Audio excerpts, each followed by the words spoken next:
Are slope footings a shortcut or a structural risk? See, many engineers are avoiding them, but should they really be banned? See, today we are diving into a reality of a trapezoidal or slope footings in construction. See, in RCC construction, footings are critical and they transfer load from the columns to the soil. And ideally, the top surface of footing is flat. But in slope or trapezoidal footings, the top surface itself is laid at an angle. See, these are commonly used to reduce concrete volume, especially in isolated footings, and avoid using step or block type footings. But see, here is the problem. On slope surfaces, it's hard to vibrate concrete properly because there is no shuttering support at the top. Concrete just settles. This leads many engineers to ban slope footings altogether, believing they lead to weaker, unreliable concrete zone, especially near the top. See, without proper compaction, there is a risk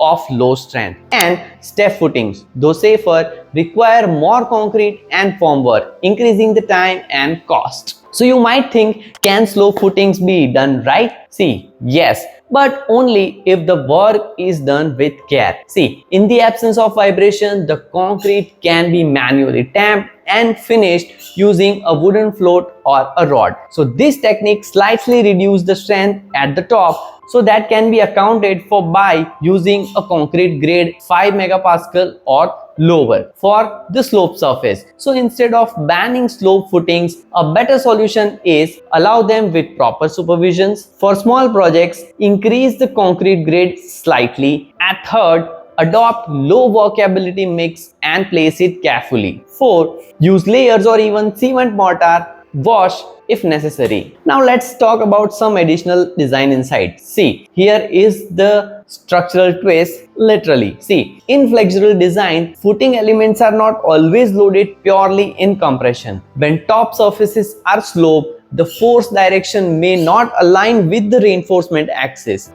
Engineers must consider horizontal tension forces in footing, the effect of slope geometry on the shear and bending, footing reinforcement behavior in vertical and inclined planes. See, in such cases, some designers prefer to simplify by keeping the slope portions under reinforced, assuming they do not participate in flexural. What do contractors really do on site? See, many contractors layers step footings instead of making a full slope. This ensures easy pouring and vibration. However, if you adopt a true slope footing, ensure concrete is poured continuously without joints, slope is finished nearly, proper bond between layers is maintained if multiple stages are used. So here are few key takeaways. So, should slope footings be banned? Not necessarily. See, with proper mix, attention to detail and field supervision, slope footings are practical, economical and structurally sound. But on critical projects or poor site conditions, step or flat top footings may be a safer choice. So have you ever designed or built a slope footing? What challenges did you face on site? Comment below and share your experience. And don't forget to subscribe